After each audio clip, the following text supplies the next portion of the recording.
Sorry, thanks guys for being patient. I appreciate it. But it's really important that we are also streaming on YouTube. And now I think it's on. Now I think it's up. Let's see. Yes. We're good to go. Very good. Awesome. Oh, I was worried there for a second. I was going to have to start again, stop and start again. Recently, the streaming stuff has been a little bit unpredictable compared to before. Before, it was really clean and smooth. I've recently had some technical issues, partly my own technical issues and partly technical issues as a result of changes to the services that I use for live streams. So I'm working on it, kind of. I'm not working very hard on it, but I'm kind of working on it, and hopefully it'll be smoother in the future. Hey, Lolly Lolly's here. That's good news. We're up on YouTube now. Awesome. Now, guys, if you haven't already, I would deeply appreciate if right at the start here you could hit the like button. That really helps out the channel. And also, if you haven't already, subscribe and check out the full courses in the links in the description.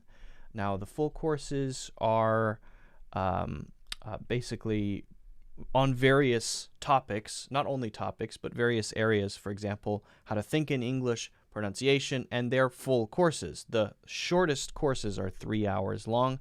The longest one is, I think, 15.5 hours long. So it's very intense. So if you're the type of learner who likes to learn intensely and really focus on one thing when you're learning, it might be worthwhile checking those out. You can just click on the link and take a look, and you can sign up for a free trial as well if you want to try them out. I believe it's a 7-day free trial. So check that out. All right. Wahhab says, hello, sir. How are you doing? I'm doing very well, Wahhab. Thank you for asking. How are you doing? Everyone's asking me how I'm doing. Lolly Lolly. Sunshine. Nice. Nice. Okay, let me just quickly share this out so that folks in the WhatsApp group can see. Oh, you're not in the WhatsApp group? Oh, so sorry. There's a WhatsApp group that some of us are in, and I usually just answer questions there. I'm doing well. You? Sunshine? Not very sunny today, actually, Lolly Lolly. Today is a kind of dreary day in New York City. Sometimes it's been cloudy, sometimes it's been a little sunny. Kind of one of those days that has a lot of clouds. Okay. What course for picking up girls in New York City? I don't have a course for picking up girls in New York City. I'm afraid I'm not really an expert in that department. I haven't gone on a date in over 6 years, I think, or 7 maybe almost, and so I don't feel I'm qualified to give dating tips. Unfortunately, very sorry about that. But maybe you should do a live stream, and you can teach people how to do that. And also, I've heard that the dating scene has changed a lot in the last few years in the United States because Tinder is so popular. It's such a popular app for girls to find guys, guys to find girls, guys to find whoever, girls to find whoever, that it would be very different from 10 years ago or 5 years ago. It changes very quickly, very rapidly. Very cloudy and rainy in France. That's good. I love that weather. Cloudy and rainy. Jeet is here. Hello. Once in one of the video on YouTube channel, you said that English pronunciation disturbs you a bit. What language you prefer to speak in? English pronunciation disturbs me. Did I say that English pronunciation disturbs you? I might have said, Alex from Twitch, that certain aspects of American English pronunciation sometimes do annoy me. And even when I listen back to my own pronunciation, I annoy myself. Not always, not all American pronunciation, but especially the that sort of modern, not very articulate pronunciation or accent or dialect or whatever you want to call it. California, sort of nasally, like an and oh my god, and literally that sort of thing. Yes, that annoys me very much. I'm extremely annoyed by that. But that's just me, right? I mean, I'm annoyed by things. You're annoyed by things. It is what it is. But it's the language that I know best. It's what I was born into, and so it's kind of too late. It's kind of too late. But it is interesting how it sort of spreads around the world. You know, that Valley Girl style of speaking. I don't know if you saw that video, but that Valley Girl style of speaking has spread so that you'll hear it in other English-speaking countries and even non-native English-speaking countries. You'll hear little pieces of it here and there. It's a virus.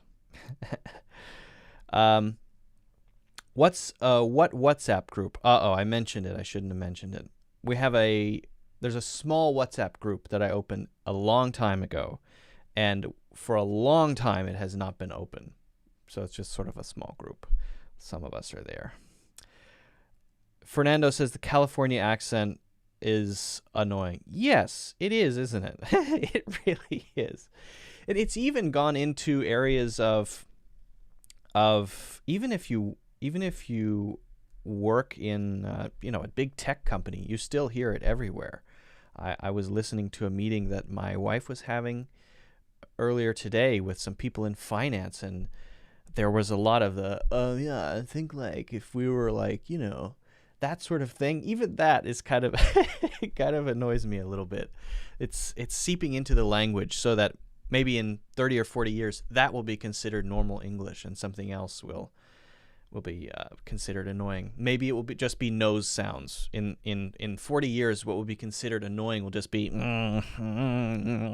just sort of sounds coming out of people's noses. That'll be the language. That is the future of English. Are there any materials on customer care phrases, vocab that you would recommend? Can't find a legit one. I prefer American English. Well, Xiaowai, you are in luck. I don't know if I'm allowed to promote my own stuff, right? However, I have made a 7-hour course on the topic of customer service English. It's 7 hours long, and it goes over a number of different scenarios and how to express yourself in English in those situations. Professional English. Let's see if I could maybe just open it up. You could go to the link on my website and find it there, or you could go to it's also on Udemy. Let's see here. Maybe I could just quickly show it. Yeah, quickly show it. Okay, I'm gonna go full screen. Do you mind if I share my screen for just a second? I'll show it on Udemy here. Okay. This is in relation to Xiaowa's question. Okay. Pop over here. Yoink. All right. Can you see that? Here we are on Udemy. Now, this is one of the platforms where I have my courses. There are courses on lots of different topics. It's actually a great platform. I've taken Udemy courses. My wife takes a bunch of Udemy courses. This guy's awesome if you want to learn Photoshop and Adobe Illustrator and a lot of those design programs. Really, really good stuff. Let's see if we search. If I just search English, where am I on here? Oh my goodness! Look at this. That's cool. So the second course that comes up if you search English on Udemy is my course. This is my course. I'm Luke Pretty. That's cool. I'm number 2. That's nice. Okay, so this has 3,900, almost 4,000 ratings. That's exciting. All right, so let's go to me here. There I am. There I am. Okay, so these are all of the courses that I have on Udemy. This one is about how to think in English. This one is on speaking more naturally and fluently. This one is basic pronunciation, how to say basic sounds really clearly. This one is for job interviews. This one is, I think, the one you're looking for. Customer Service English Essentials. You can see it has 2,200 reviews. And if you go into the course, you can see what it covers here. It covers all of these things: introductions, greetings, or that's a course introduction, follow-up questions, explaining a service, doing a walkthrough, communication gaps, how to deal with angry customers, making customers wait, and they're correcting misunderstandings. So there's a lot of sort of professional English stuff that you can check out. This is one you might check out. There are quite a few other courses that I have that you can check out as well. 11 other courses that you can check out. One of them is free. This one, you can watch it on wherever, but this one is actually free. It's only an hour long, though. The other ones are 3 hours, 5 hours, 7 hours, quite long. So anyway, that's that. Let me go back to myself. All right. Thanks for asking. That's just a course you can check out. Karina says, your customer service course is amazing. Oh, thank you, Karina.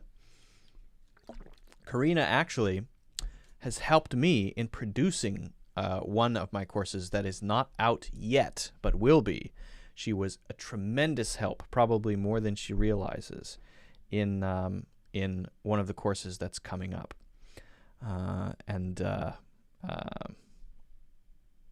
not even sure if she realizes how important her contributions were. Okay.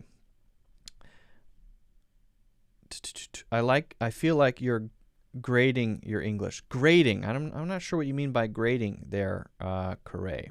Not quite sure what you mean. First time for me with live. I am from Kuwait. Miriam? Is it Miriam or Miriam? Hello, welcome from Kuwait. Man in Turkey is roughly 4 quid. In Turkey, it's roughly 4 quid just because founder of Udemy is from Turkey. Really?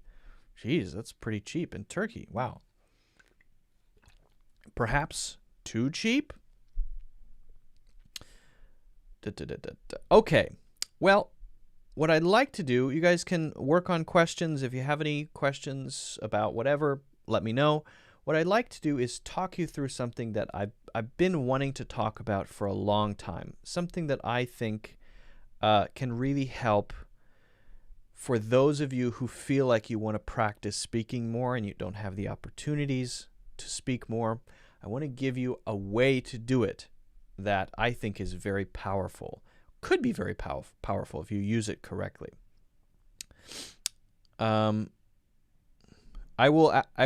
I will answer your question later once we go through this topic here. All right? Abdo, hello, welcome. So let's get into to this topic. Now, perhaps the main barrier or block for English learners who want to improve their ability to speak is the fact that it's hard to have someone to practice with, right? I want to practice speaking with a native English speaker, but I don't have enough money to pay a teacher, or maybe I have a teacher, but I don't practice enough hours, or I only get to practice with my friends and they don't really want to speak English with me. It's not fun. Is there anything I can do? Well, the obvious answer is, yeah, go to America, go to the UK.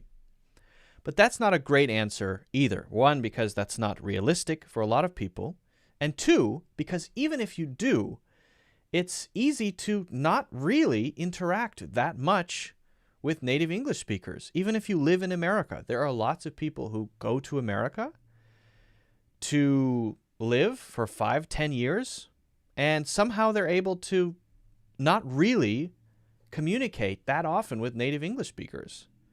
And as a result, if they come home, maybe they stay, but if they come home, their English is not nearly as good as you would expect. It's actually really common, especially for university students. It's pretty interesting. Shocking, right? And that's often because there are communities that you can be part of in the United States, in the UK, in Australia, where when you're at home or doing the normal stuff, you don't have to really deeply interact that much. So, physical location is not that important. What's important is connecting with and communicating with native English speakers about all kinds of different things. And you can do that without going to the United States or going to Canada or going to the UK. How? Well, the interesting thing is that coronavirus has provided a way that you can do this. And I want to share that way with you. And it's a way that has really just come out or is just starting to become common that I think most people haven't really caught on to yet. And I'm going to share this with you, but only if you promise me in your mind. Obviously you can't promise me. Well, you could, I suppose. Here's my number. No. Promise me in your mind that you will use this way responsibly and that you won't use it to just use people. That you'll have the right attitude going into it. If you do it this way, though, you will get the practice that you're looking for.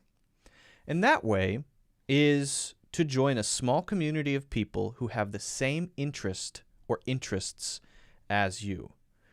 Now, what is this small community? How can we actually start practicing? Well, you may have heard me talk before about something called Meetup. Now, Meetup is a website. Meetup is also an app, and previously it had been a way to connect with others in your city where you live, to meet others, to go on a hike or to practice meditation or yoga or maybe a discussion group or book club. But the interesting thing that has happened since COVID-19 is that most of the events that happen on Meetup happen online. They're pretty much all online events. So what kind of events? Again, it doesn't matter. There are all kinds of things that you can find on this website. It's just people who get together. Someone forms a group and they get together to talk about knitting or practice knitting together, to do a book. They might read through a whole book, to watch movies. They might maybe watch one movie a week and then talk about the movie twice a week. Now, because they've gone online, the discussions are mostly on Zoom or Skype. Most of them are online events. What does that mean? Well, that means that you could find a meetup group happening in LA or Ottawa, Vancouver, London, Sydney, wherever. And because it's an online group, as long as they allow you into the group, you can participate. So that's a powerful thing. Before, all of these groups were happening locally. You'd have to be there, go there, and sit with those people in that place. But now, since they're all mostly online, you can follow your interests to almost any place in the world, join those groups, maybe once a week, twice a week, 3 times a week, and practice having conversations. Now, remember I said I want you to do this responsibly with the right attitude. I'm going to talk more about it in a bit, but I think it's important that you do it if you join a group with the attitude of just wanting to be part of it and not just, I'm using you people to practice my speaking. I think they will be able to feel that, and that's probably not so good. So if you join a group, there are a couple of things I'd like you to keep in mind. Now, you might be thinking, wait a second, does this actually work? Have you done it? Yes, I am in meetup groups. I'm in several meetup groups, and I actually meet people several times a week. In fact, just last week, I finished reading a book. 6 months we spent reading this book. We would read one chapter 3 times a week. We'd read a chapter, then do a discussion, 1.5 hours, and then chapter, do a discussion. And we would meet 3 times a week and talk and talk and talk. And it was great. And I kept thinking, wow, people who are learning English would really benefit from this too. So I want you guys to check this out. And before you do, I want you to keep a couple of things in mind. Before we talk about the things I want you to keep in mind, let me just give you a couple of simple examples. Okay, so here are a few that I found just before I took a couple of screenshots. All right, so Sunday, October 18th, 5 p.m., there is a discussion happening on King of Staten Island. There is an open discussion happening on Wednesday, the 7th. There's a discussion on books, discussions and decisions, Sense and Sensibility, October Book Club, the Brighton Book Club, monthly book club meetup. So books, movies, TV shows, general discussion groups, professions, interests. You can find meetups on almost anything. And again, the powerful thing is that most of these meetups are now happening online. Excuse me. Sorry about that. I'm sneezing. You can see on these cards, online event, online event, online event, online event. All of these are online events. So that's the really cool thing here. And this has just happened in the last, 5 or 6 months, right? And if they stay online, then great. Now you might be wondering, are these free? Most of them are free. Most of them you don't have to pay. Most of these are groups where people just want to meet and share interests and have something in common with others. That's it. So that's why I mentioned that it would be good to have the same kind of attitude going in. So a couple of things to keep in mind before you join a group or two. Number 1, the first thing, how to interact in these groups. Follow your interests. In other words, don't go into this with the idea of, oh, I'm going in so that I can practice my English. I'm going to improve my English, and I'm going to use all those people to do it. And I'm going to talk over others, and I'm just going to talk as much as I can. That's not a good way long-term to interact, because they will feel that. People will feel uncomfortable. They will know, right? I've had people message me before. They get my number. They send me a message, and they say, I just added you because I want to practice my speaking with you. How do you think that makes me feel? That makes me feel like a tool. So you don't want to actually get to know me? You don't want to actually have a conversation? You just want to use me? How do you think I feel? Not great. So don't do that. Instead, really follow your interests. What do you really care about? If you really follow your interests, then you'll want to be part of the community around that interest and not just, I'm here to practice and that's it. That's why you have to follow your interests. Start with your interests. Do you like movies? What kind of movies do you like? Do you like books? What kind of books do you like? Do you like video games? What kind of video games do you like? And then make decisions about what sort of groups to join. Don't just join groups randomly, and don't go in with the thing in your mind of, I'm just here to practice. Go in with, I'm now part of a community. I'm part of something. And then the next part, which is also, I think, pretty important, make a contribution. You're not just there to say things. Yes, you get to say things. Yes, you get to practice. Yes, you get to interact.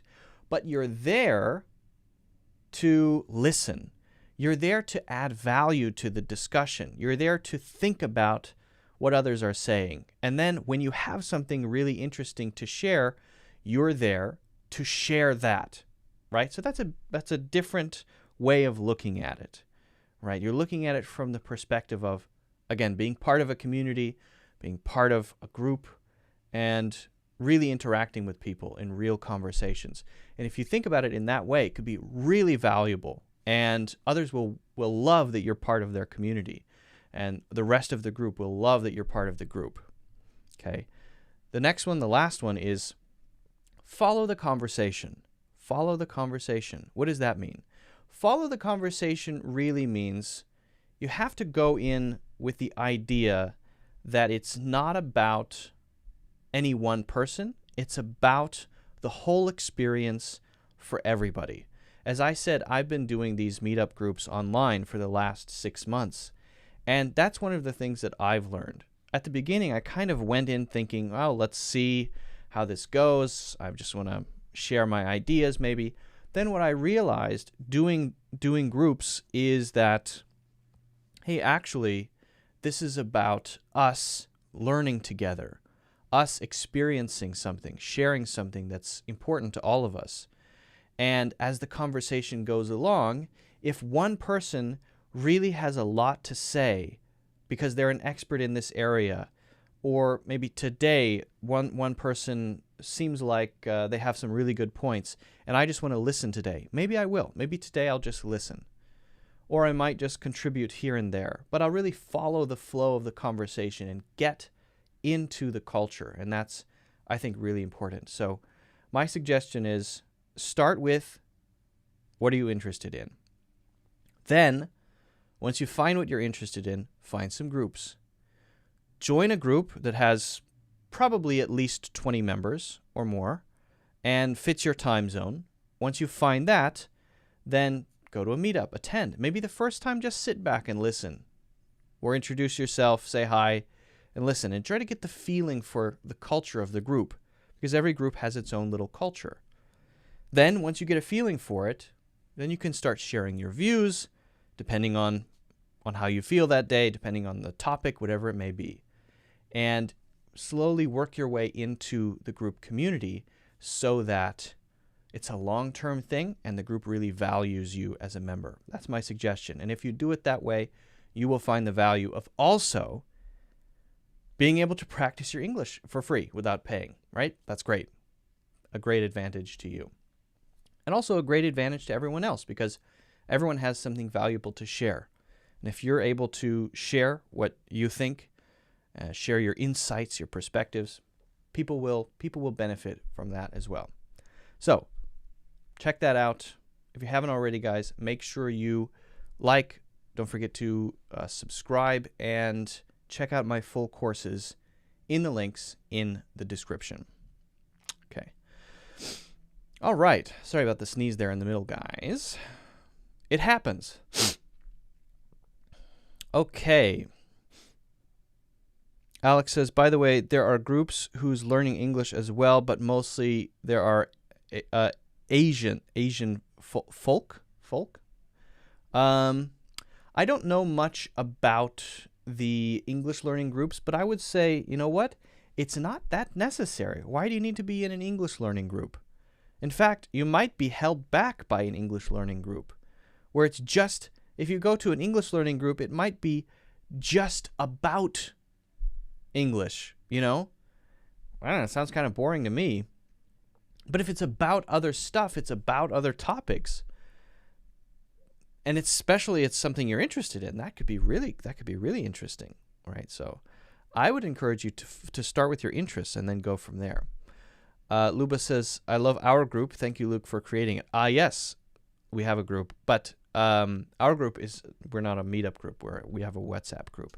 It's a secret WhatsApp group. It's a small community of us. We don't get to do that much speaking practice, though, in our group because it's on WhatsApp. And if people send a lot of voice messages, I think not everyone has time to listen. I mean, a chat group is good, too. So everything has its own advantage, right? A chat group where you're mostly using text or commenting is great in that it gets you to engage with others. It gets you to think about what's going on with others, to contribute something, to share opinions. So yeah, that's all very good. I'm specifically talking about here the meetup groups and how they might benefit you. Yeah. So the one I'm in right now, we just finished a big book, and there are some non-native English speakers in my group, but you can tell that they're deeply passionate about the topic that we're talking about, and they know a lot about it. They really have a lot of knowledge about it. Not native English speakers, but deeply knowledgeable about the subject and very interested in the subject. Luke, are you planning to make more videos on YouTube? Yes, of course. Yes.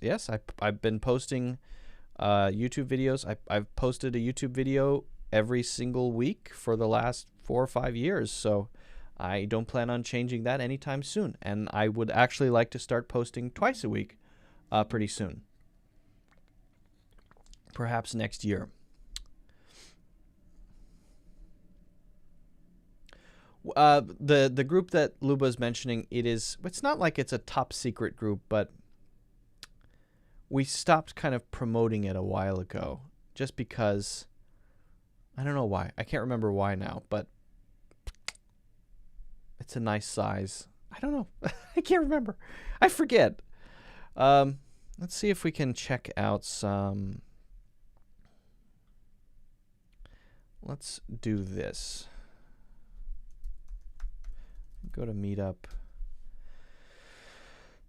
Go to Meetup and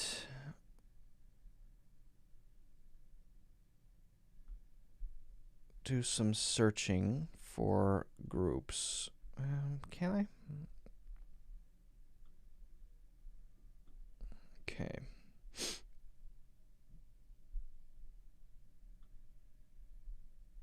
Okay, I'm gonna pop over here.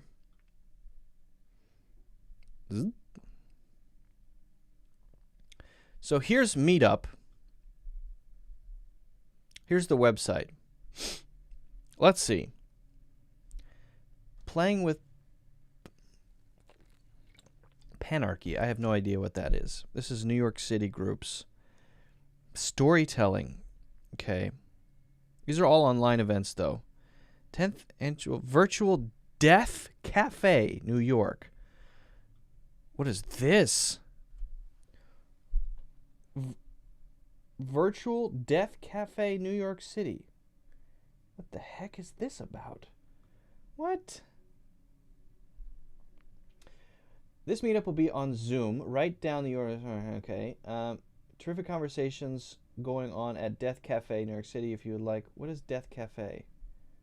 What is Death Cafe? I don't know what Death Cafe is. All right. Whatever.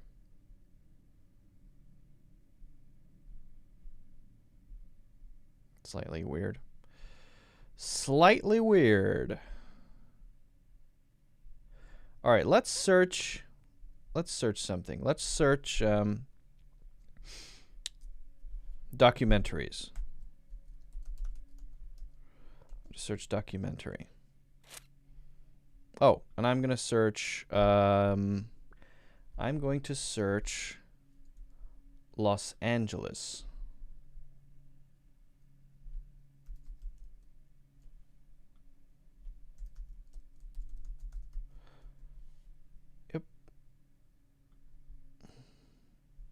So Los Angeles, California, searching documentary. What do we got? Oh, we can search by category. That's cool. Okay. Race, The Power of Illusion. The Seasons of Quincy, 5 members. Let's see if we can find a actual discussion. Discuss a suffrage documentaries. Oh, only 1 member. That's not one I would want to go to. The Social Dilemma. That one might be good. This one is actually in New Jersey. Social Dilemma is a specific documentary. And this event is hosted by Judy. 20 people going. Looks like all ladies. Oh, I see. The group is divorced, separated, and widowed women over age 50. So I guess that's not everybody, right? That I could not attend that because I'm not divorced, I'm not widowed, I'm not separated, and I'm not a woman, and I'm not over 50. So I don't meet any of the criteria. So sometimes the title of the group tells you, who can join, and they'll have limits. So what would happen if you tried to join this group and you weren't one of these? Then they probably wouldn't accept you. So they have some specific requirements. That's interesting, though. That's cool. Yeah, so just search what you think is cool, search what you like, and you'll find something. And it doesn't have to be in, it doesn't have to be in Los Angeles. It could be in Australia, whatever. Eduardo says, I met an American girl last week in a salsa dance class. We connected dancing, and we shared a few words. That was a motivation for me to continue improving my English. Ah, very nice. Thank you for sharing that. That's a good motivation. Yeah. Cool. Yeah, English can be a good way to connect with people from around the world, even if both people's native language is not English, because it's kind of an international language, right? What do you recommend doing when you feel that you've hit a plateau after becoming fluent? Do you want to improve your vocabulary to a professional level? I think that's a good one. I think that's a very good question. Fernando Michael or Michelle maybe says, what do you recommend doing when you feel that you've hit a plateau after becoming fluent, but you want to improve your vocabulary to a professional level? So I would look at the things that are difficult for native speakers, and I would work on those areas. If you're really at a high level of mastery, then you have to look at what the pros are doing, right? If you're really good at golf, right? You shoot 35s. You're really good at golf. Then you have to look at the pros. What are the professional golfers doing? How good are they? And then measure yourself against them, or maybe not measure yourself. Maybe just look at their practices to see how you might take it further. So what would those things be if you're at a very fluent level? Well, are there differences between native English speakers when they're speaking English? Between me and someone else, for example? Between me and the best speaker of the English language, I would say. Maybe Alan Watts or something like that. Yes! Right? Those people have an insane vocabulary that they can draw from. They have a wealth of knowledge that's far beyond mine. And so when I listen to those people speak, I think I'm such an idiot compared to them. I know nothing. So there's always a degree. There's always a matter of degrees, right? And it's hard to measure something like language, how good someone is. But if you listen to someone who can really use the English language well, really speak well, you'll know this person. It'll make you feel bad when you hear them. Oh God, they're so good. And so whenever I listen to people like Terence McKenna, Alan Watts, those guys, I feel that way. So what did they do? Or what could you do to work on the skills that would get you closer to someone who is at a higher level, or who you consider to be at a higher level? Well, I think one is to simply have a foundation. And the foundation of knowledge usually comes from reading. So you need to read extensively. You need to read things that are hard for you to read. You need to read history. You need to read philosophy. You need to read old fiction. You need to read the classics. You need to read, the Brothers Karamazov, and you need to read that sort of classic literature if you haven't gone into that yet, right? And constantly have new ideas, new words, new structures coming in, right? If you want to do that through audio, then listen. That's fine. Listen to audiobooks. And maybe that is another way to challenge yourself. That gives you the ammunition to become a better speaker because you know more things. You're more comfortable with new ideas, with new words, with new phrases as you listen more or as you read more. And especially reading stuff that's challenging, not just reading basic level eighth grade books, but really challenging stuff. Okay, so that's one thing. The next thing you could do is practice public speaking. Practice speaking in public. Now, there's a way to do this which doesn't require you to actually speak in public. And the way to do that, which doesn't require you to actually speak in public, is called a YouTube channel. So yes, of course, there are lots of clubs for public speaking to practice expressing yourself and putting ideas together and organizing your thoughts, and that is a very good way to improve. But a YouTube channel is the same thing, and you're able to see what you've done. There's a record of it. You can watch it back and then think about how to make improvements. I do that, right? I mean, doing a live class in front of however many people is not something that's easy or comfortable the first time you do it, or the second time you do it, or the third time you do it. It takes a lot of practice, and that is public speaking. You're talking in front of a lot of people, and you have to find your words when they ask you a random question that you didn't know they would ask you, and you're trying to put your ideas together to give an answer that makes sense to them, that is valuable to them. So I'm not even saying do live streams. I'm saying start a YouTube channel about something that you're very interested in, something that you know about, and sit down in front of the camera and talk to the camera and try to make it sound more and more natural as you go, and watch back what you've made. Well, you're going to be editing it, so you'll have to watch it back, and try to make improvements over time. Working on those two sides will take you farther, especially, I think, if you're doing both of them in parallel or doing both of them at the same time. Now, I'm not saying that automatically when you read things you'll be able to use that language, or you even should use that language.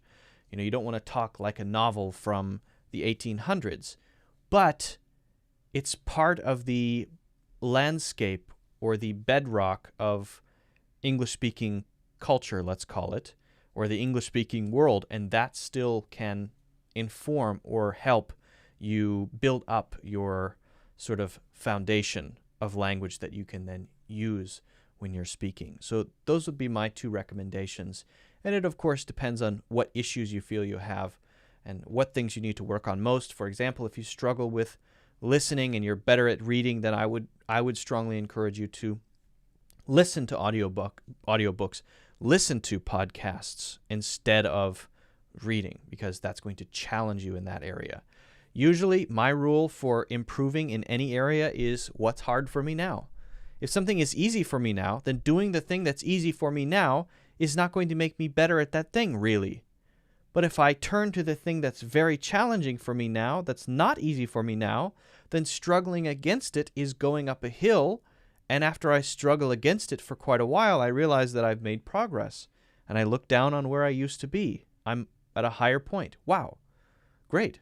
So a couple things there. Read or listen.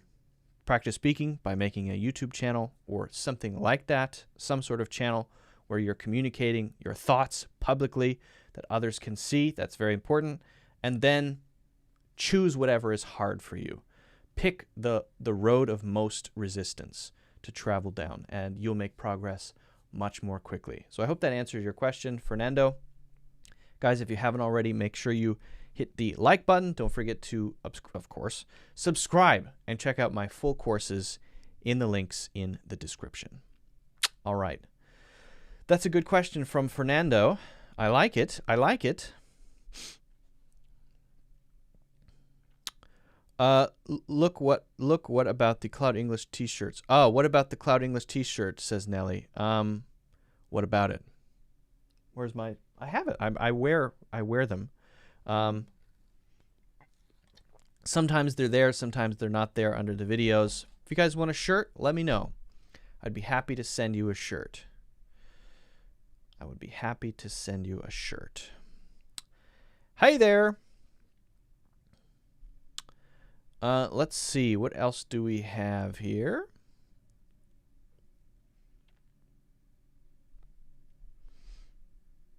Guys, any questions that you have?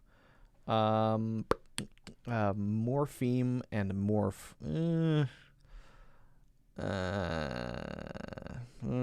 Not sure how applicable that is to everybody. Phoneme and a foam. Yeah. No, pass on those. Pass.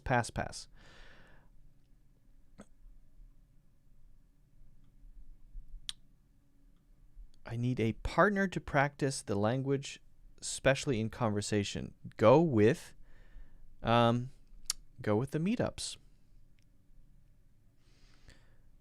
With relation to that book group, what you attend online, is there some goal that you use in the future, or you just get enjoyment from reading the book? I just enjoy it. Personally, I enjoy it. I just like it. No other reason. No goal. I'm using the Speaky app and Speaky. Oh, yes. Speaky or Speako? Speaky or Speako? Because I did a review on Speako, which I think that'll be posting maybe next week. Speako. Yeah. Uh-oh, people are asking about the WhatsApp group. I will leave it up to other people in the chat. If they want to share the group, they can. I'm just a member of the group at this point. I'm just a member of the group. Not up to me. I'll leave it up to the other members. There are a few members of the group here. I'm sure if you're very nice to them, they will let you in. Okay, have I missed any interesting questions? Jeet is reposting her question. Could you differentiate the pronunciation between the words ending up with OUS, EUS, IUS, AS? Yeah. Yes. They're all the same. They're all exactly the same. Curious, courageous, and enormous, all have the same ending. Curious, courageous, and enormous. Different spellings for those. For the whole thing is different spelling, like EO and OU, right? But overall, they have the same pronunciation. Same pronunciation.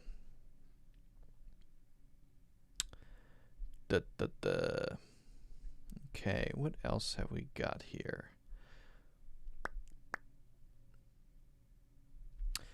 There are different sounds by one vowel symbol, as in hat, fat, cat, which are the same, but the same vowel symbol makes different sounds, as in hang, bank, man. So please help me. Yeah. Okay. That's interesting. Wahhab says there are different sounds made by one vowel, A-E-I-O-U. One vowel symbol, as in just vowel, as in hat, fat, cat, which is the same, but the same vowel makes different sounds, as in hang, bank, man. How about father, right? And some others. So please help me. Okay. Now, this is where you have to decide if understanding a broad general rule is going to help you more, or getting a feeling for it based on examples is going to help you more, right? Because there isn't a clean rule that's going to cover all of these. Now, there are some general ones. If you have the, for example, NG one, right? If you have an NG, then it's going to have the same sound if it's ANG. ANG is going to usually sound the same. It's going to be hang, it's going to be bang, it's going to be sang, right? It's going to be rang, ang, ang, ang, ang, ang. A, that sound, ang, ang. Okay, so that's something you can remember. All right? Then if you have a simple sound like FAT or CAT, right? It doesn't have the ANG, okay? It doesn't have the NG, all right? And that's a different sound. That's the A sound. So one is the long sound, the A sound, ang, ang, ang. One is the A sound. Cat, hat, fat, bat, right? Sat. Okay, so that's one thing that you can remember. If there's no ing, or there's no ng rather, then I'm going to, if it's a short word, it's probably going to be the short sound. If it's got the ng, then I'm going to say the long sound. All right, so that's one sort of small thing that you can remember. Now, if that helps you, that's great. Now, you might be looking for a higher level rule, like, okay, when in general do I use long sounds, and when in general do I use short sounds? That's not so easy. It is really piece by piece, little observations you can make. And the problem is that they're not always true. There are always exceptions. So, number one, give up the idea of one rule to rule them all. Number two, learn little rules and little patterns that are common, but allow for exceptions. What would be an example of that? Well, how about this? M-E-A-T. How do you pronounce it? Meat. So you could say, therefore, the rule would be if you have an E and an A side by side, and there's no E at the end of the word, then it's going to be a long sound, the E sound of the first letter. We're going to pronounce the first vowel sound all together. It's going to be one sound. That's the long E sound. Okay. B-R-E-A-T-H. Breath. Oh. Oops. That one doesn't work. B-R-E-A-T-H. Short sound. Breath. Oh, all right. So, all right. Well, what's the rule? Then you add an E to the end of that. B-R-E-A-T-H-E. And now it's breathe. So we're not saying the E at the end, but we're saying the E-A sound as E. So that's following our rule where we say that if we have an E at the end, and that is in one syllable, and there is, it's a one syllable word, and we have another vowel earlier on, like A, H-A-T-E, then we have the long sound like hate instead of hat, right? Well, yes, but then there's a bunch of different exceptions to that. So this gets very complicated, and I'm not sure it's the best way to really master the language. I don't think that the symbols really help that much. They help some people, maybe to remember some things, and I don't think that learning a bunch of rules is really that impactful. And the reason I say that is that the way that everyone learns their native language is not that way. You don't find common examples and then try to make a little rule for them that works 95% of the time.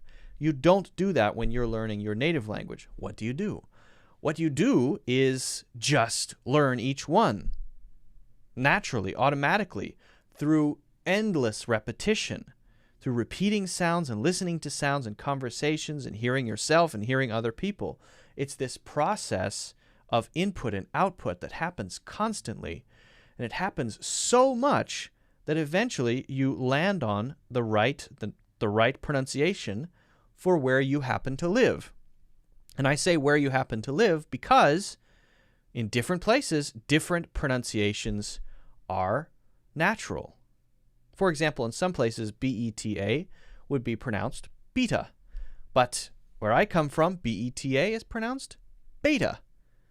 Now you might think that's weird. Why is it pronounced beta?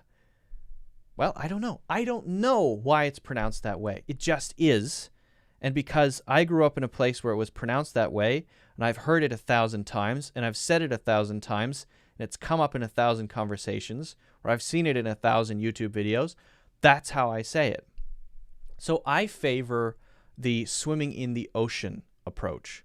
The swimming in the ocean approach is, rather than trying to piece together all the little pieces and come up with 1,000 rules like a crazy person with the red string trying to find the criminal and all the cases on the wall and pulling out your hair, instead of doing that, choose to participate in the language.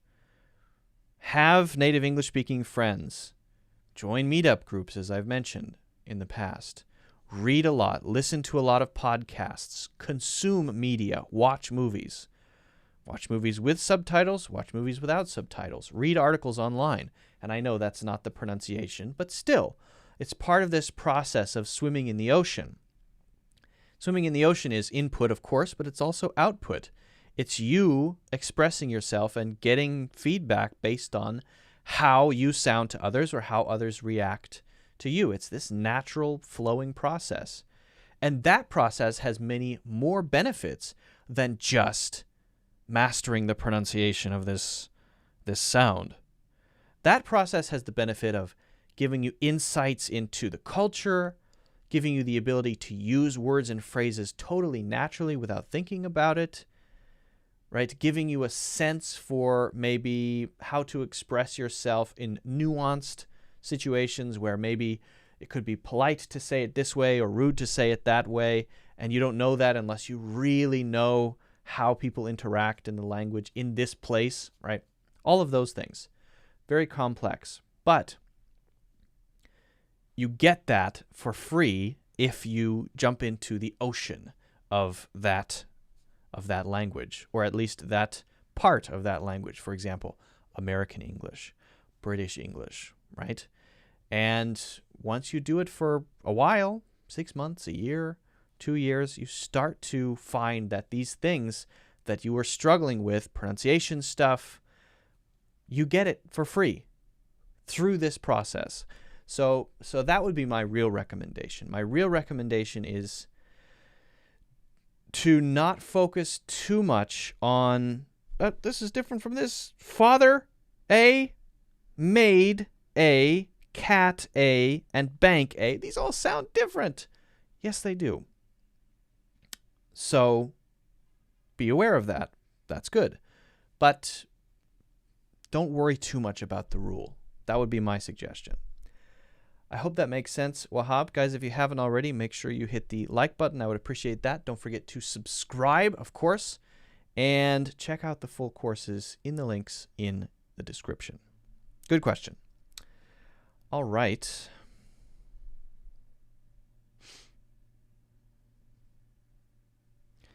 Nellie says, I also feel like a tool when someone tells me they want to practice. Yeah, it's not a very nice feeling. I can't tell you how many times it's happened where someone has messaged me privately and said directly, I added you because I want to practice my English. Great. Thanks. I feel so special. Instead of saying, hey, I was watching a movie and something came up and it reminded me of you, and you want to talk to me as a person. Yeah, great. I'd love that. That would be awesome. Rada, any recommendations on meetups? Well, as I mentioned, Rada, I think it depends on what you're interested in. I mean, you've got a very nice jacket there and a blue shirt. So maybe you'd be interested in something like, I'm just guessing based on your jacket, startups. You look like a VC or something.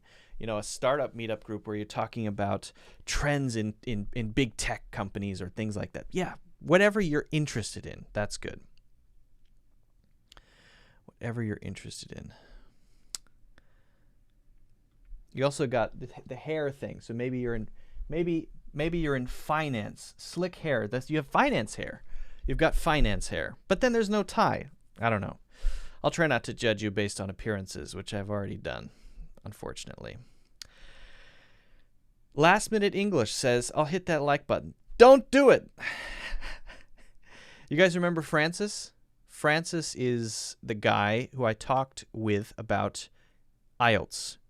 And actually, the interview, we did the interview live, but I'm going to put up the interview separately next week.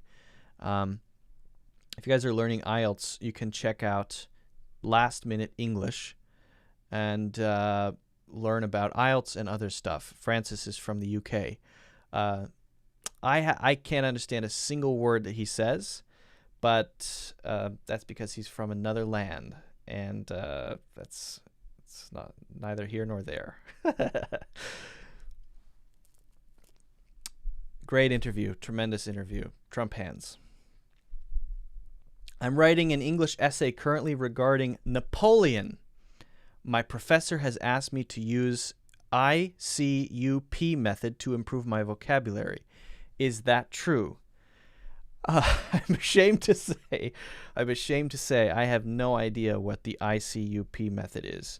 But the only thing that makes me think of is the joke that we used to come up with as a child is when we were little, we would use those letters as an acronym to make people say ICUP as in urinate.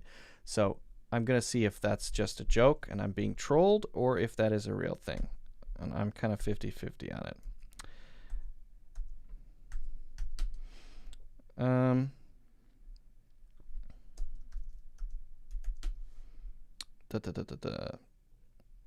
Yeah, I think it's just a troll. Well, it's a good troll. It's a good troll. It's got nothing to do with writing. There are many others. You could do... Oh, I don't want to say them because they're bad. I don't want to say bad words. I'll get demonetized. All right.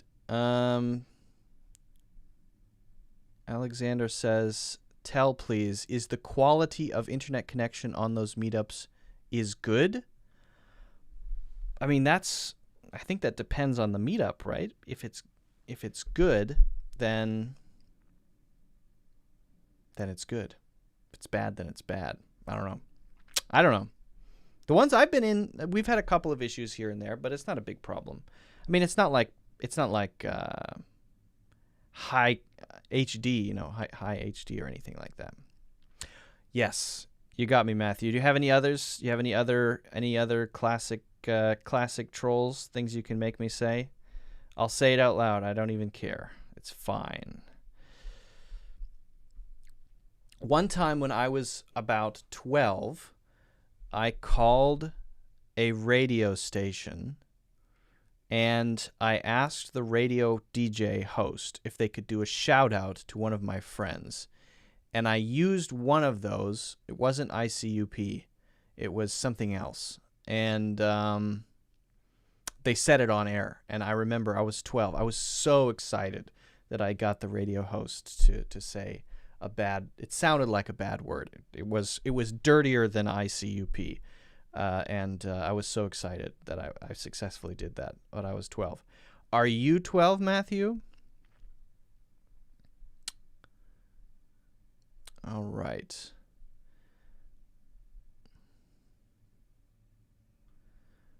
Let's see what 7DUN7 says. Every country I visited, I opened Tinder to meet people for hanging out and meet culture deeper.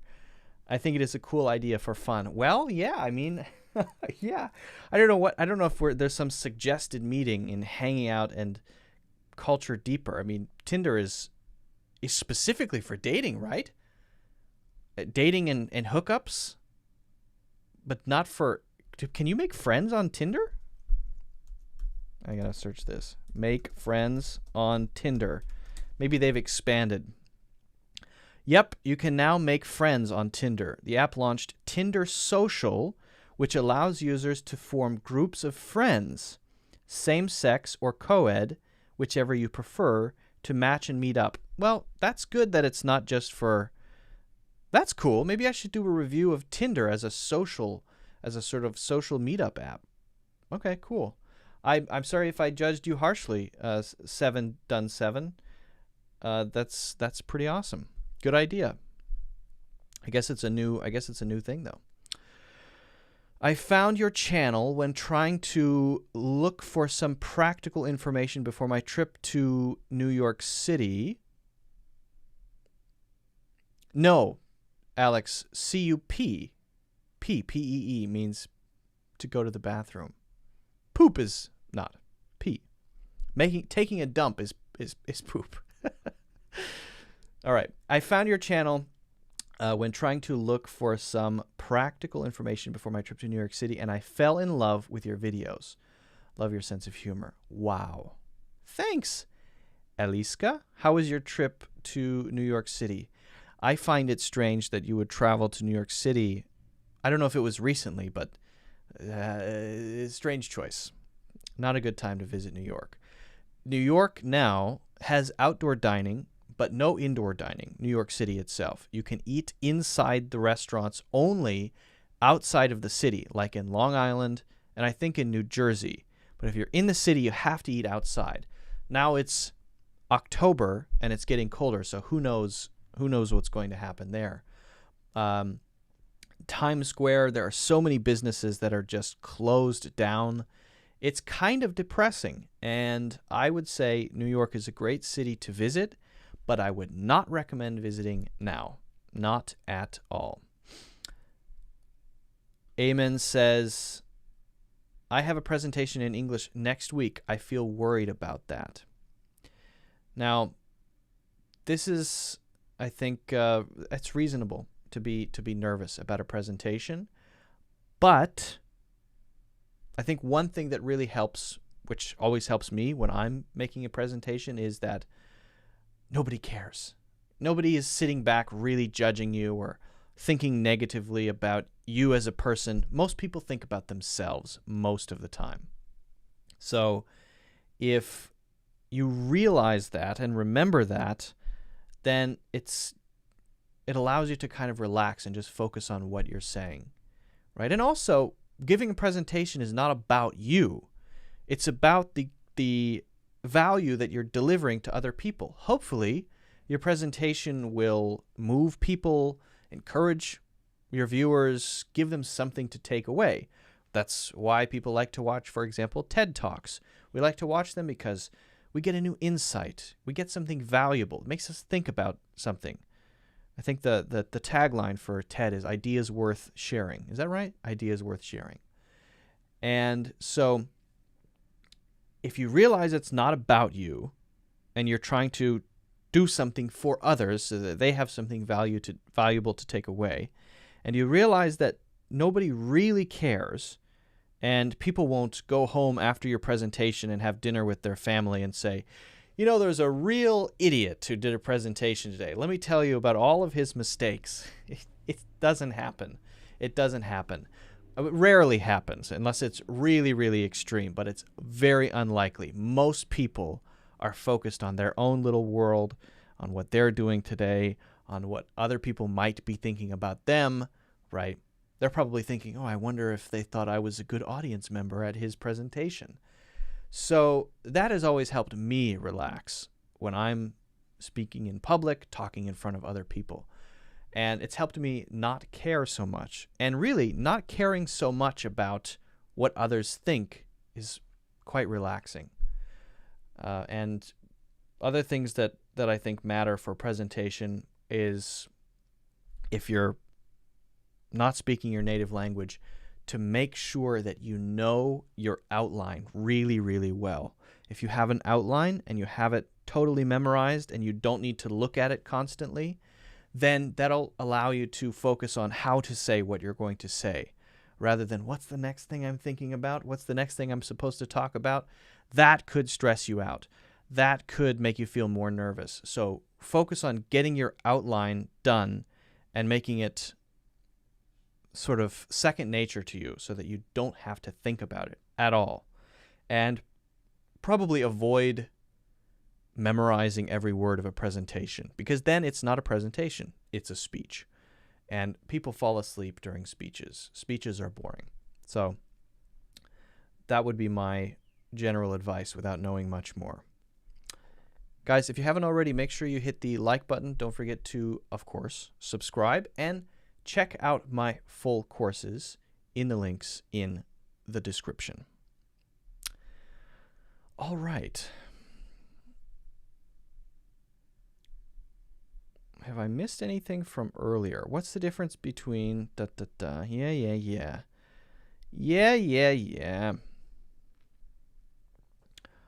All right. I might need to go make some coffee pretty soon, guys.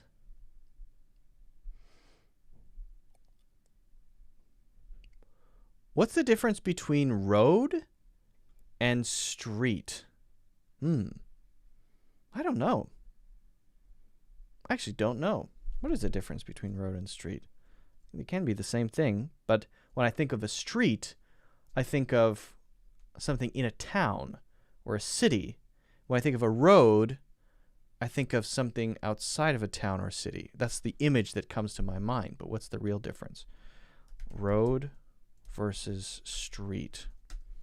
Okay. Let's see. Vocabulary.cl. By the way, a great website for finding tips about things. What is a street?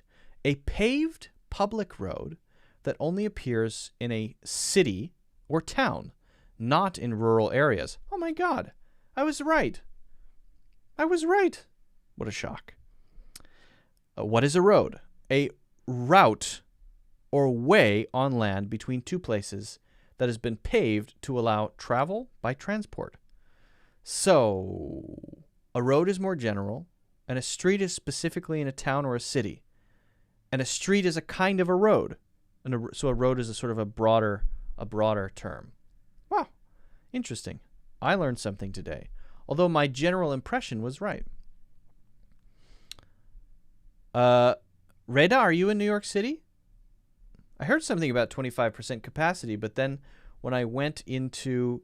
So I heard on the news that in New York they were going to do a thing where they would allow 25% capacity, which means if you're a restaurant owner, then it can be 25% full.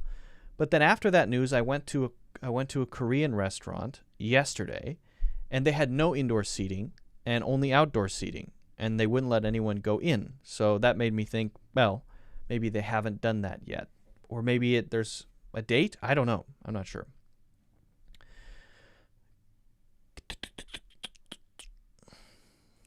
Okay.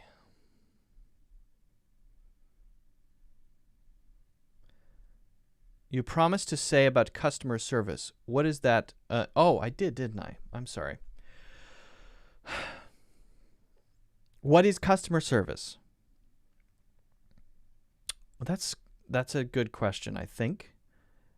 Alex Joint Thunder says, you've promised to talk about customer service. What is that in a general sense? Customer service is everything that a company does around a product that is not the purchase of the product itself, usually in an interaction, which is meant to make the customer feel good about their purchase or about their relationship with that company. I think that's it. That would be my rough definition of customer service. So that could be before a purchase, just answering questions. When I go to the Apple Store, I talk to the people there. I have some questions. They answer my questions. I go out thinking, oh, good customer service there. I didn't buy anything. I didn't purchase anything today. But I still feel that their communication to me, their interest in making sure I feel like I know what I want to know, that I get the information that I wanted to get, is I think maybe better than most other companies. So they have, I think, good customer service because they're focused on how the customer feels about their interactions with the company. They're the face of the company in a way, right? Customer service people are. But it could also include after something has been purchased, if you have an issue and you need to talk to someone, well, who do you talk to?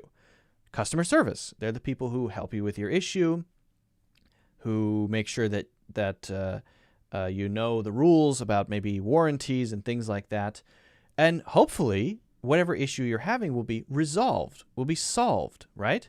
So again, they're kind of the face of the company, except they're on the other side of the purchase. You've made a purchase. So what's the difference then between a sales representative and a customer service person? Well, I think the difference there is that the customer service person whose role is customer service isn't to try to sell you things, right? Their role is to make sure you know what you need to know or you want to know, to make sure you don't have any questions in your mind, to make sure you have a good experience.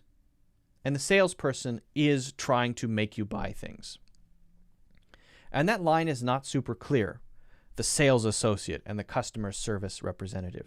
Not always clear in all companies, especially if you're in a store. Sometimes it's very clear, sometimes not. So, for example, in an Apple store, is a person in an Apple store called a salesperson? I don't think so. I think they're called, and I could be wrong, I think they're called customer specialists or customer support representatives or something like that. I don't think they're called salespeople. However, if you go up to them and say, I would like to buy this, they will do the transaction for you. So what's the line there? Well, they're not walking around trying to sell you stuff like a car salesman would, right? That's my general sense of what customer service is. But that can, of course, include a lot of things. If I have a problem with a service, I'm going to chat to the customer service person to ask my questions. If I have a problem with a product I bought and I need to call them and figure out what the issue is, then I'll talk to that person. And I've done that many, many times. We all do. Generally, I would say that's what customer service is. Although, I think it's a pretty broad term and is used in different places and different industries differently. That's why it's a little bit tough to talk about because it's not so clearly defined in every industry. Guys, if you haven't already, make sure you hit subscribe. Don't forget to also hit the like button. I did this, hit subscribe with a thumbs up. Hit subscribe, hit the like button, and also check out my full courses in the links in the description. You can do that in the links that I have below, or if you want to, I think Udemy is doing a big sale. You can check out the Udemy ones as well.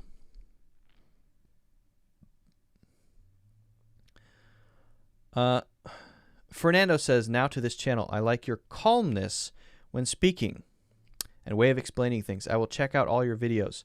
Hopefully, we'll see more of these videos of you talking on different topics. Thanks. Hey, thanks, Fernando. I appreciate that. Yeah, one thing that I not worried about, but one thing that I don't do well is high energy. I know that the very popular people on the internet usually do really high energy stuff. I don't know why. I just don't do high energy well. I can't fake it. I can't fake, hey everyone, welcome to the channel. Can't do it. I would hate myself if I did as well. All right. I might answer one more question and then we will call it a day. How about that? How can I improve my English when I have an American wife? Well, that would be pretty easy. My low... I got you. I always mix it with customer solutions. Well, again, I think that fits in too. Customer solutions, you're solving problems for the customer, right? So different industries use these words differently. They're general. They're quite broad. So customer support and customer service, that's the same thing. Customer solutions might be the same thing. Maybe. All right. I'm going to answer this one, and then I think we'll call it a day. Because I like the name. Original Cats says, how can I improve my English when I have an American wife? Okay. So I'm assuming here you're not an American and not a native English speaker, and your wife, either your present wife or your future wife, is a native English speaker. Now, I can speak about this because I am a native English speaker, and my wife is not a native English speaker. She is from China.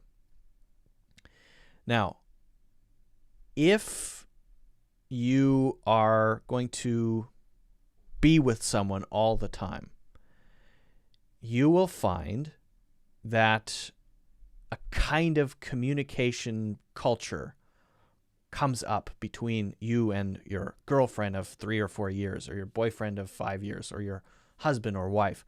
There are these interactions which shape your relationship and how you communicate. For myself and my wife, we mostly speak in English, and there's a little bit of Chinese, daily Chinese mixed in as well. That's the sort of language we speak now. It's a bit mixed, but it's probably 75% English. Now, as a result of that, my wife's English has naturally improved began to improve from the time we met and naturally improved just through our interactions. But that doesn't take you to really high level fluency, because I'm not going to correct you. If I'm with you all the time, that would be so exhausting to correct your English all the time.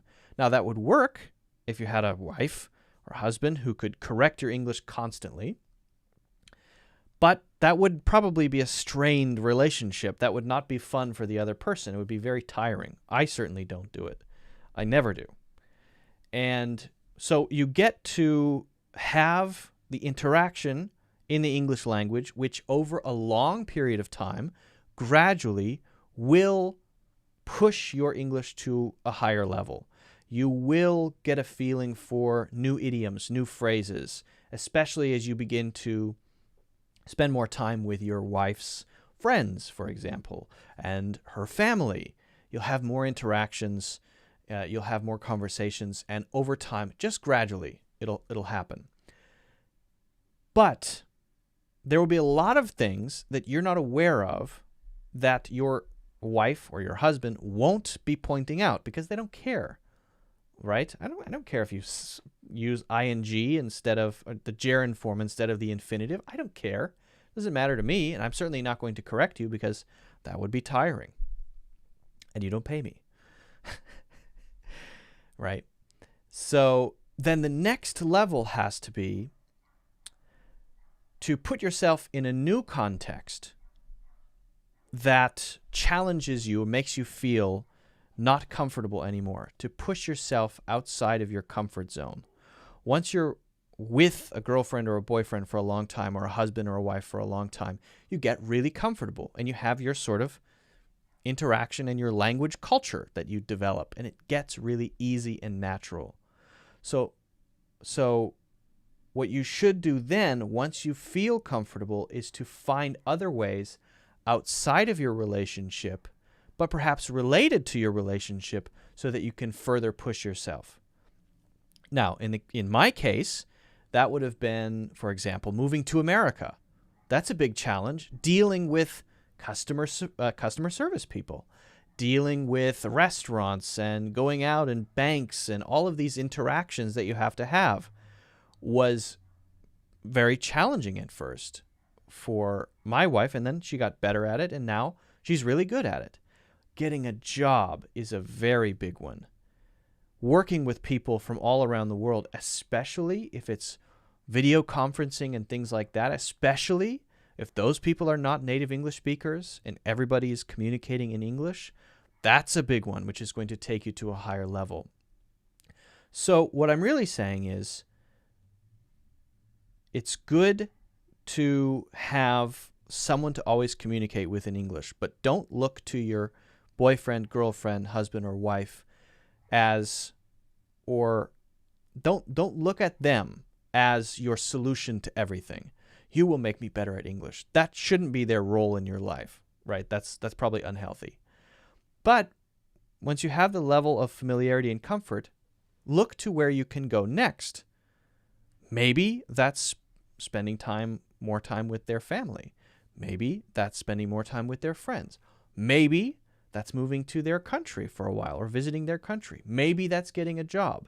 Maybe that's, I don't know, getting into their interests and pushing yourself in that way.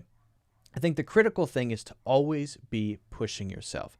As long as you feel constantly that you're struggling and facing difficulty, you're probably moving up a hill of some kind. If everything is easy and comfortable, you're probably maybe improving slowly, but you're probably about here, right, on a level, sort of on a level area where you plateau, and you might not improve as quickly. Now, maybe over 10 or 20 years, you'll get there. But to improve faster, always find opportunities to challenge yourself, to push yourself. And that should probably include things outside of your marriage. So hopefully that helps. It is very useful to have a native English-speaking husband or wife. I can say that from personal experience, 100%, absolutely. Yes, I've seen it happen, but it's not the only thing. And never, ever, ever ask them to correct you, because that will be tiring for them. All right. Hopefully that answers your question. Original Cats, thanks for asking. It's a good one. If you guys haven't already, make sure you hit the like button. Don't forget to subscribe, of course, if you want to see future live classes or whatever, videos, and so on. And check out the full courses, of course, full English courses in the links in the description. All right. Hello from Argentina. Hello, hello. Original Cats. So she doesn't want to go back to America. Well, then maybe set some rules about your communication at home. Maybe something like, I have a friend who is married to also a Chinese lady. Now, they live in China, and I think her English improves a little bit, but not that much, because they mostly speak Chinese. So they're 70% Chinese, 30% English. So she wants to improve her English, and he wants to improve his Chinese. So what they do is they go every other day. They do Monday is English, Tuesday is Chinese, Wednesday is English, Thursday is Chinese. They go every other day. So they'll speak all English on Monday, all Chinese on Tuesday, like that. That could be an interesting sort of game to play. Then you're not correcting each other. That's a little awkward, right? The correction thing is an awkward relationship that I would encourage you to stay away from with your friends and people that you're in a relationship with. But doing the every other day one, that would work. That works pretty well. I don't do that, but I have a friend who does. Why can't I learn English words? Depends on how you're learning them. I think everybody's different. You have to learn them in context, learn them with example sentences. You have to, some people, flashcards work well for them. But then if you use flashcards, or spaced repetition it's called, then you have the issue of not knowing how to use it in a sentence. So there are lots of different ways. It depends on what the issue is. Is it a memory issue? Is it a not being able to use it issue? What's the issue? M.O. Hello, I am Mo from Japan. Hello, Mo. Hello, Mo. Alex says, hello, Luke. I've heard in a movie the next phrase, make his a mellow yellow, please. Why his? That's a good question. It should be him, right? Yeah, that's a good question. I don't know why. Should be make him a mellow yellow, please. What is a mellow yellow? It's a kind of drink, right? That is a really good question, Alex. I don't know the answer. It's quite strange. Are you sure? Are you sure that that is correct? All right. We got some good questions today. Shall I start to learn Portuguese in my second language, or it would be better if I do it in my mother tongue? I'm from Colombia. Well, I don't know. You should ask a native Portuguese speaker. If you speak Spanish, Portuguese is not very different, as I understand it. So wouldn't you probably benefit from learning Portuguese directly from Spanish? Right? It's not that different, right? Could probably learn it in 20 minutes. I don't know how similar it is. I've heard it's quite similar. Sonic the Hedgehog. Oh, okay. Maybe.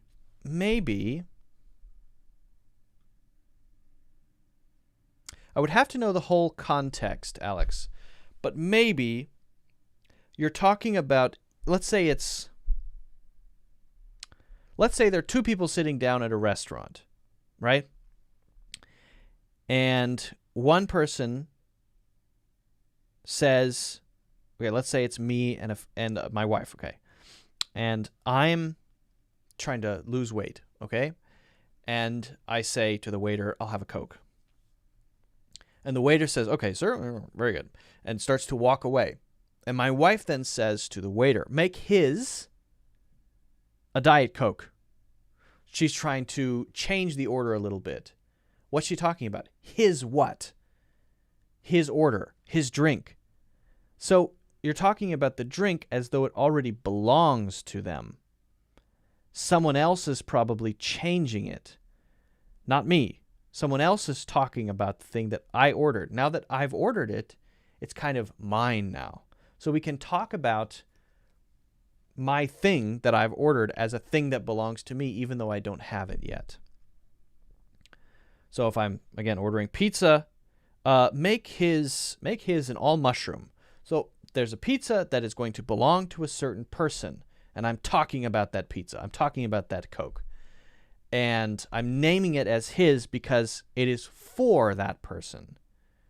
That's its intended sort of destination. That person. His. Whoever it is. My wife might be saying his, as in mine. My Coke. Change it to a diet. He's on a diet. Make his a Diet Coke. Okay. Yes, ma'am. Right. So then the waiter would be listening to my wife. So that might be it. Although without the full context, I am not quite sure what it means. Tough one. That's a really tough one. That's my best guess. Hopefully that helps. Well, guys, I think that we're going to have to call it a day.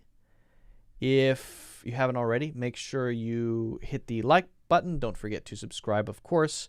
Check out my full courses in the links in the description. I will be back soon.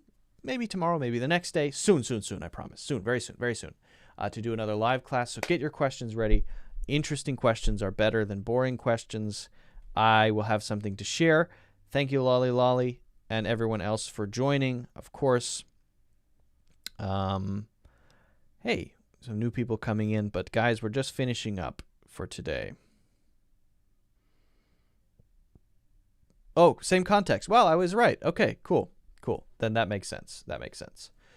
Guys, have a good one. Take care. Be safe. Have fun.